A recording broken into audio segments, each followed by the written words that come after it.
Hi mga kapreni! Welcome sa mahiwagang kusina namin. Ha ha ha!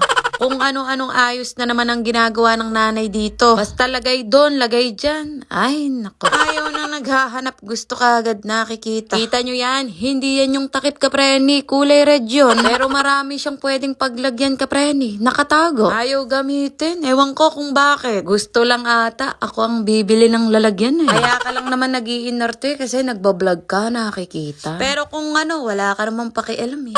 Pakialam mo ba? Charis! Tinolang manok ang lulutuin ko. Sa susunod na araw, nilagang baboy, sinigang na baboy, adobong manok, ganon. Ganon madalas ang niluluto. Kita mo yung sangkala na yan. Ganyan lang ang itsura, pero matibay yan. Kasing tibay ba ng mukha ko? Kapal eh. Wala na tayong magagawa. Nandun na eh. Kanina ko pa napapansin itong mukha ko sa video. Parang may kakaiba. Gumanda ba? Buhok lang ang nagdala, kapreni.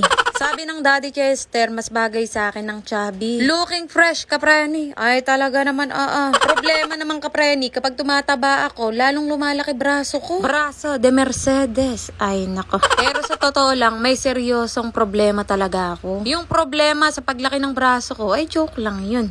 Parang tanga. Masyadong nagmamantika ang mukha. Kaya ayan, nagpolbo. May mga problema ako na gusto kong i-share sa inyo. Kaso baka hindi kayo makatulong sa akin. Kaya wag na lang. Bawal magalit dito ha. Dapat ako lang. Sorry na. Nag-birthday ang tito ko. Binigyan kami ng bilo-bilo. Saka inanghit.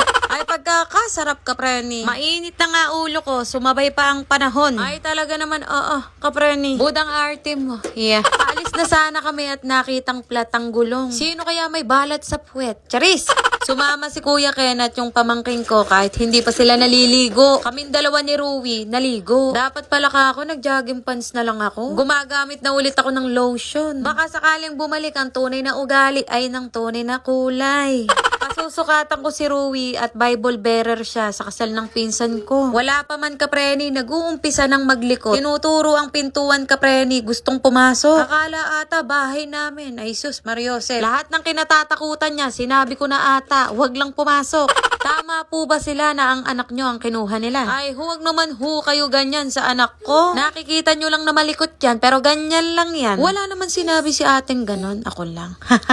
Noong pagkasabi ko na magja-Jollibee kami, abay sumunod, kapreni. Nagpasukat na, ay yari na. Niloloko ko lang nakakain kami sa Jollibee. Jollibee lang pala ang katapat, bida ang saya. Pamangkin ko, kapreni, anak ng kuya ko at nagbakasyon. Bibili na nga sana ako, kapreni, buti may nagsabi sa akin, mura lang ang arkila. 200 lang, kapreni, ede kung bibili pa ako, di ba? Budang lusog daw ni Ruwi, kaya natuwa si ate. O siya, hanggang dito na lang. Maraming salamat sa mga nanood. Bye mga kapreni.